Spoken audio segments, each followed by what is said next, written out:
Hello, Mr. President. Hello. Azerbaijan and countries of the Central Asia region experienced significant economic growth in 2023, according to estimates from the European Bank for Reconstruction and Development.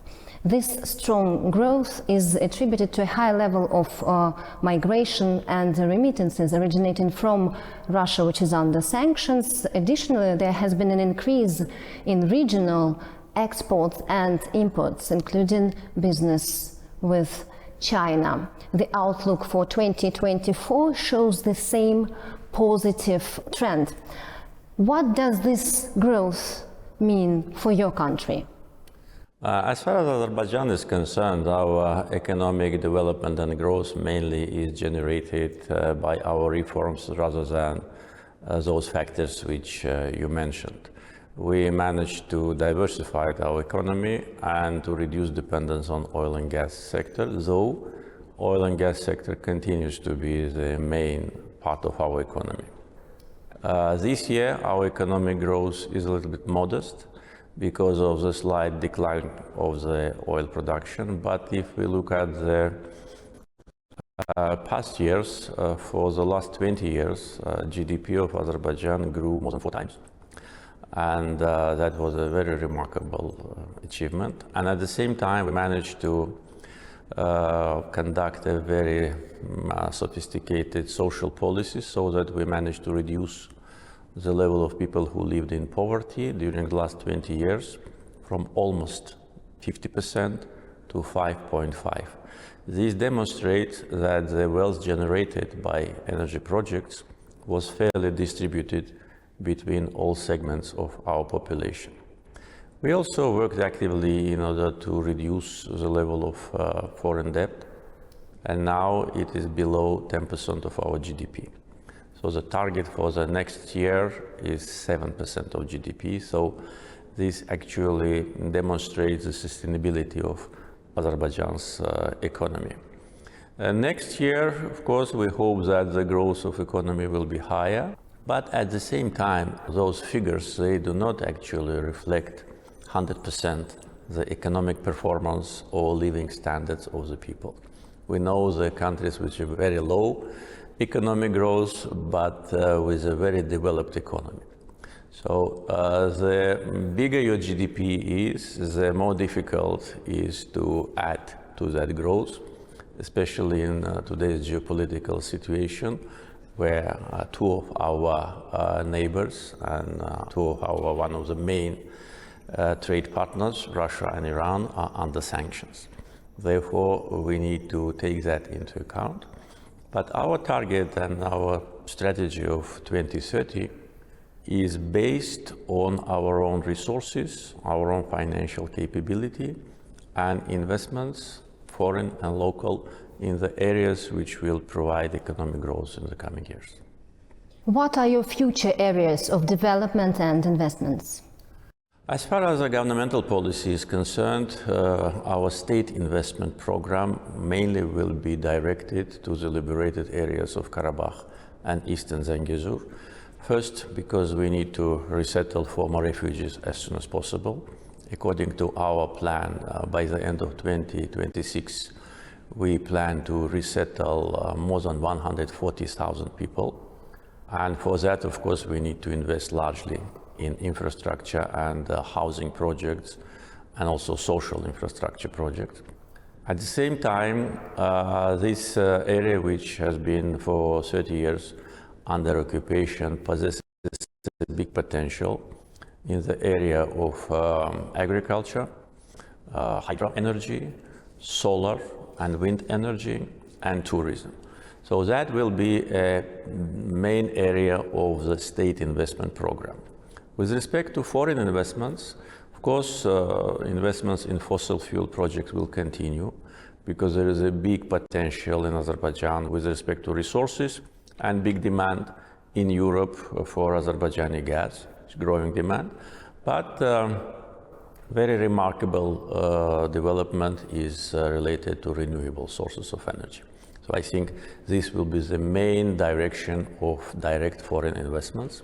We already last month inaugurated the biggest in the region, 230 megawatt solar power plant, fully invested by foreign investors, and up to 10 gigawatt of solar and wind power generation is planned to be implemented within the next 5-6 years. So I think these will be the main areas of investments, along with our agenda on digital transformation.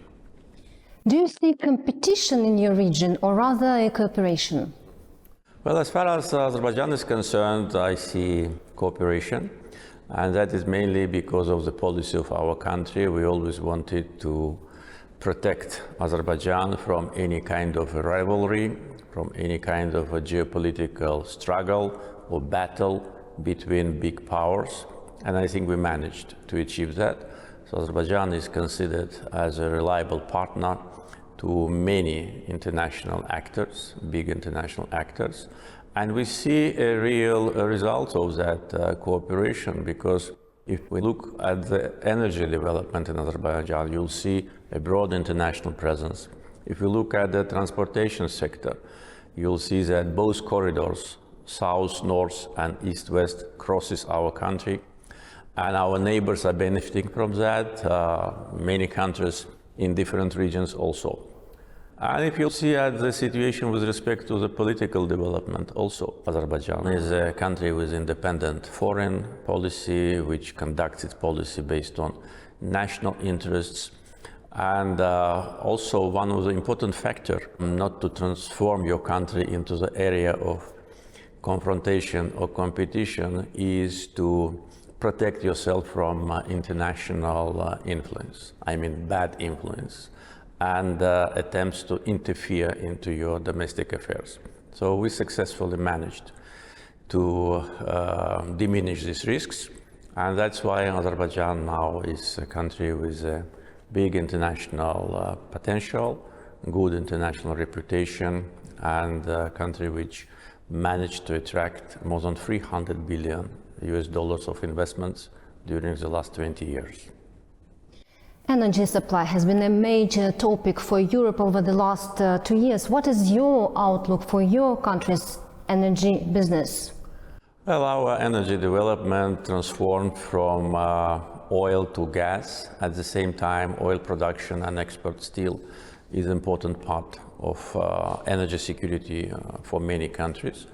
But the completion almost 3 years ago, the major gas infrastructure project, Southern Gas Corridor, which is an integrated pipelines system of 3,500 kilometer length, it created opportunity for Azerbaijan to increase the geography of its gas supplies. Today we export gas to Georgia, Turkey, Greece, Bulgaria, Italy, Romania, and we signed contracts with Hungary, with Serbia, and also Albania also will be part of our gas distribution plans. So you see how many countries in Eurasia, mainly European countries, are our partners. And demand for Azerbaijani gas is growing. And we positively responded to the request from the European Commission to increase the gas supply to European continent with respect to the sanctions on Russia. And this will continue to be an important part of our business. At the same time, I already mentioned the renewable sources of energy. We have a very windy weather today in Baku, which is actually the normal weather condition, and we have a huge potential of wind, especially in the Caspian. So 10 gigawatt of solar and wind power generation projects have already been signed as contracts and MOUs. So that will allow Azerbaijan to have a very smooth transition from fossil fuels to renewables, at the same time to provide European consumers with green energy. And what are your concerns about the risks to your country's economic development? Frankly speaking, I don't see any risks because so far our economic development was very positive, even in a much more complicated geopolitical situation. Even during the times of occupation, our economy grew, And now when we totally restored our territorial integrity and sovereignty, and we are implementing a large-scale economic reforms which allow us to accumulate more funds into our budget. We have conducted a very successful reforms in the customs and taxes administration issues.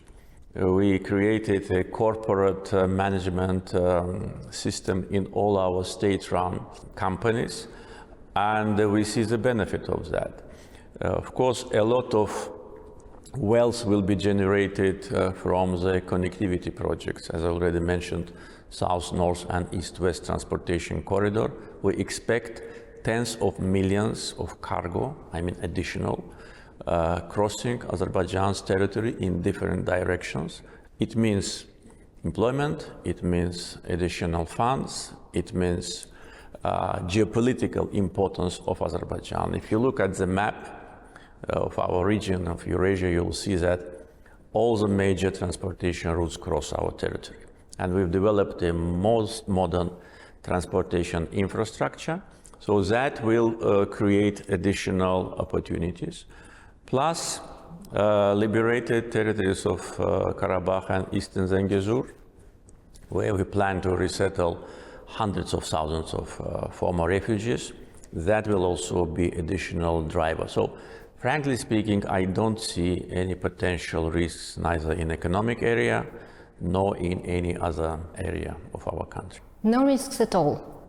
For today, I don't see. Maybe potential risks may come from beyond our borders. Inside Azerbaijan, we don't have it. We have a very stable political system. We have a very based unity of our people, especially after the historical victory liberating our occupied territories. Our economic performance is successful. Our economy is self-sufficient. We do not depend on foreign loans. As I said, next year it will be 7% of GDP only.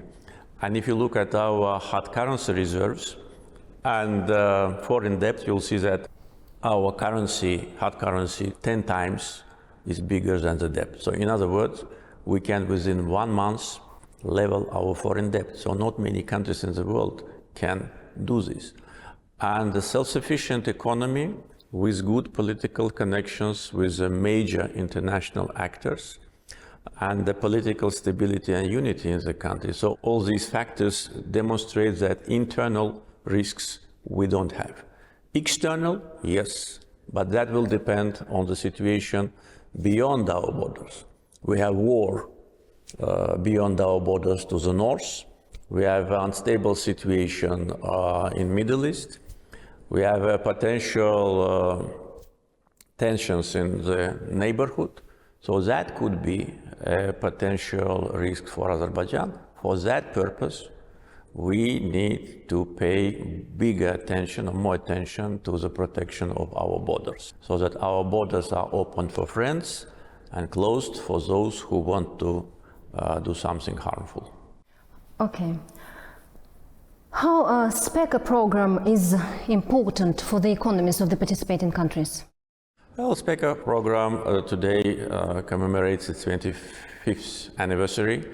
And we decided, and I am grateful to our colleagues from Central Asia that supported our initiative to hold summit, which is the first summit in the history of SPECA program. Actually, this program is based on the economic interaction between Central Asia and Azerbaijan, which today we see the new dimension of that interaction. And if you look at the economic data, if you look at the dynamics of the bilateral visits, you will see that during the last 2 years, active interaction between Azerbaijan and all the Central Asian countries, and also between Central Asian countries, is unprecedented level, high. So this really is a new reality, and we need to capitalize on that. We have excellent relations with all countries of SPECA. We have a lot of investment projects now, Azerbaijan investments in Central Asia, Central Asian investments in Azerbaijan. We have connectivity projects of East-West Trans-Caspian transportation route, which for Central Asian countries is now one of the most attractive transportation connection with Black Sea, with Mediterranean, and with Europe through the integrated connectivity projects. And we see a lot of positive dynamics on the political track, because countries of SPECA in this difficult geopolitical situation today demonstrate stability. And this is one of the most important factors, because without stability, there's no investments, no economic development, and no security. So if you look at today's SPECA members, you'll see that Central Asia and Azerbaijan is an area of geopolitical stability, though the risks are just next door. And for countries of Central Asia, these risks are even higher than for Azerbaijan. So this must be taken as an important factor of success of these countries. 25 years ago, all of us, we were in a completely different situation with respect to the economic development, large-scale social problems, and also we were just in the first phase of our journey on the path of independence. So now we can already report about the success. And we organized an exhibition in Baku Expo Center. I think it is very illustrative to demonstrate what our countries, it's a small part of our achievement, but nevertheless, very illustrative demonstration of what we have done. Azerbaijan foreign policy priority, one of the priorities is more active cooperation with the countries of Central Asia. And we consider the summit, SPECA in Baku, as one of the factors which is part of that policy. Azerbaijan's strategic geographical position between East and West places it in a pivotal location. What is the country's strategy on the international stage? Well, on the national stage, we will continue to conduct independent policy. We are, for the fourth year, chairing the second after United Nations International Institution non-aligned movement. We, according to the overall opinion of many member states, 120 member states, Azerbaijan played an important role in bringing a new dimension and dynamics to non-aligned movement. We made a lot of steps on institutional development of non-aligned movement, creating a parliamentary platform, youth platform, working on the creation of the women's platform. We were very active on COVID pandemic issue, providing assistance to more than 80 countries. So our chairmanship in non-aligned movement allowed us to demonstrate our policy, our capability, and our chairmanship, by the way, was extended for 1 year by unanimous decision. 120 countries, not all of them are in good terms with each other, but when it comes to Azerbaijan, all of them unanimously supported us. So this, I think, is the best demonstration of international support. Sometimes when some politicians talk about international community, they mean only maybe several dozens of countries, but international community is more than 200 countries. And majority of those countries support Azerbaijan. This is only one dimension. Our relations with our neighbors are well balanced and based on friendship and mutual interest. Our relations with European institutions also have its own positive dynamics. I already mentioned energy projects, how we support Europe when Europe asked us to provide that support. And we did it because we always try to help those who ask us for that. Our relations with the Muslim countries is an example of solidarity and partnership. Azerbaijan is considered as one of the most active members of Islamic Cooperation Organization. So this covers actually almost all the members of international community, and our policy always was aimed at providing support when somebody needs it, and to demonstrate a friendly approach to all the countries. And now, after restoration of our territorial integrity and sovereignty, the ability of Azerbaijan on international arena, of course, will be much bigger. And international reputation of a country which on the battlefield defended its territory, its dignity, and implemented the resolutions of United Nations Security Council itself, of course, reputation of Azerbaijan is skyrocketing now. In an interview with Euronews back this summer, you said that you hoped that peace between Armenia and Azerbaijan can be achieved by the end of the year. Do you still maintain this position that peace can be achieved, especially after tens of thousands had to leave their homes? And what is next for the dynamics of this region?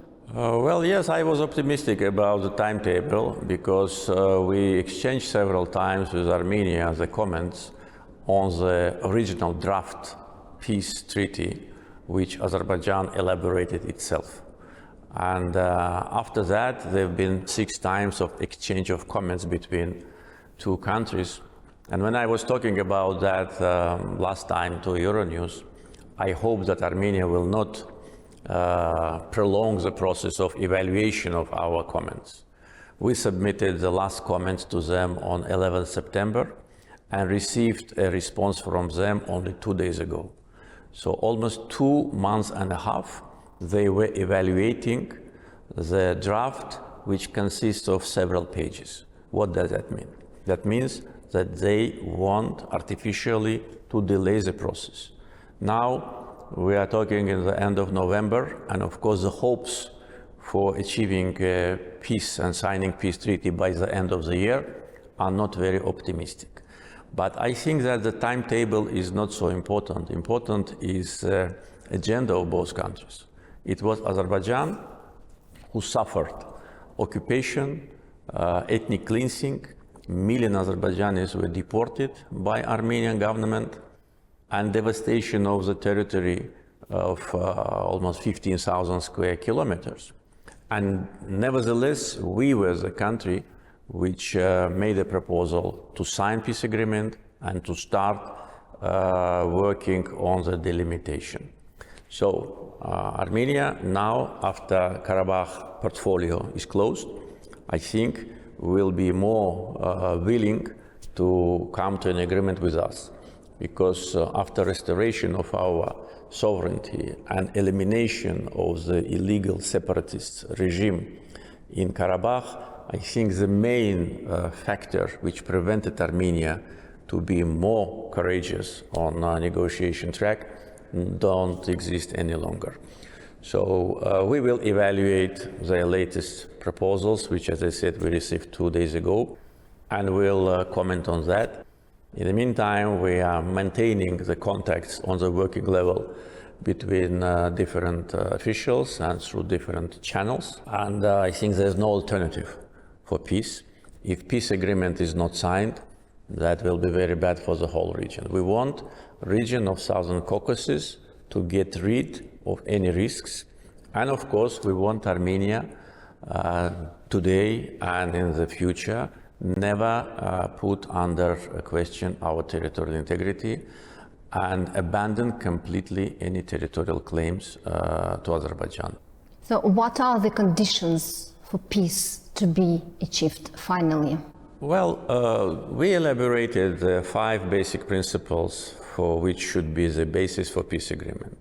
Mutual recognition of each other's territorial integrity, non-use of force, no territorial claims to each other, opening of the communications between both countries, and normalization of relations, and several other important factors. All of those have been based on international law. During the 3 years, almost 3 years of negotiation process, Armenia always wanted to incorporate into peace agreement provision with respect to Armenian minority in Karabakh. Our position was that this is our internal business. And if they want to reflect the issue of Armenian minority in Azerbaijan, then let us reflect the issue of Azerbaijani minority in Armenia, which was expelled 30 years ago. And there have been much more Azerbaijanis in Armenia than Armenians in Azerbaijan, almost 300,000. So our position was that it must be reciprocal.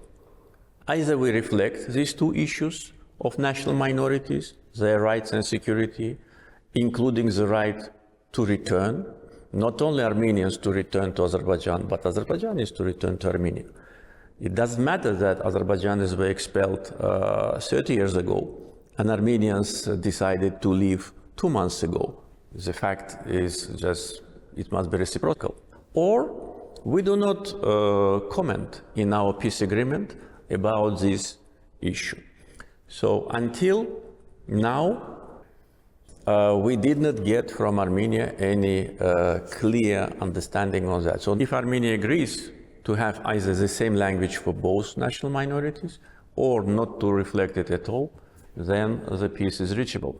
Because this was the main obstacle for Armenia when they were negotiating with us. So we will see how it goes, and frankly speaking, I don't see now, from logical point of view, I don't see any serious obstacle to sign a peace agreement. We say we need to sign it, they say it, but we need to deliver. Our proposal was made public. Those famous 5 principles which I am talking about, we made it public. It is known. There is no, objection from any responsible international actor, because all these principles are fundamental principles of international law. And Armenia just need to comply with that. They should put an end to all the attempts to contest our territorial integrity and to sponsor separatism on our territory. Because Karabakh is part of Azerbaijan, and this is recognized by all, including Armenia itself. An Armenian Prime Minister, the same person who in 2019 in Hankendi at the big rally said Karabakh is Armenia, and that was the end of negotiation process, because after that there was nothing to negotiate. So actually the reason for Second Karabakh War was exactly Armenian government. And now the same person says Karabakh is Azerbaijan. So it's good, it's evolution. We always support evolution, but now saying Karabakh is Azerbaijan, they need to put a signature under that, and we're waiting for that. And what about those people who left their homes? Those people who left their homes, first of all, that was their own decision. Our public communications with Karabakh Armenians, and also what we did after, demonstrated that we wanted them to stay. We openly announced that, and I, during my appeal after the end of anti-terror operation to Azerbaijani people, said that they can stay. We opened the electronic portal of registration. All of those who want to come back, they have their right. Their property is duly protected. All the historical and religious sites are duly protected. In order to come back, they need to comply with certain regulations. And I was saying that many months before the anti-terror operations, those who want to stay, they need to apply for Azerbaijani citizenship, because how people can live in Azerbaijan being a citizen of other country, either citizenship or work permit or residence permit. They cannot live in Azerbaijan saying that they live in so-called Nagorno-Karabakh Republic, because Nagorno-Karabakh so-called republic do not exist. They invented it in their dreams, in their mythology. And if they want to live in Azerbaijan as citizens of Azerbaijan, of course they can. Azerbaijan is a multi-ethnic country, multi-confessional country. We have many ethnic groups in Azerbaijan. Some of these ethnic groups, the number of these ethnic groups, people who belong to them, is much bigger than Armenian population in Karabakh. And all of them live in peace, they enjoy all the rights and security.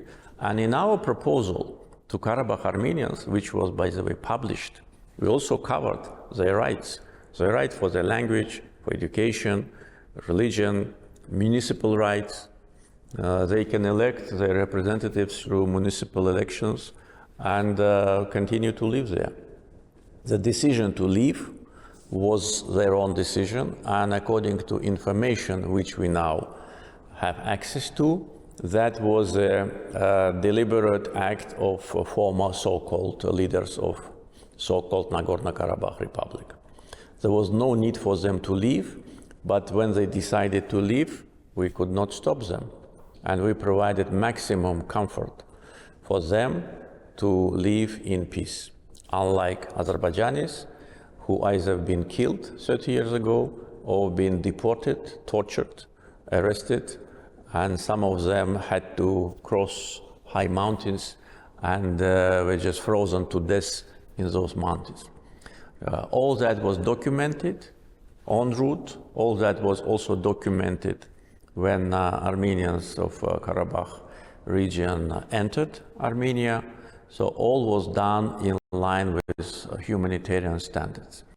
But again, coming back to the question, they can come back. Of course, they need to register in the electronic portal, which we opened and which is available, that they want to come back, they want to take Azerbaijani citizenship.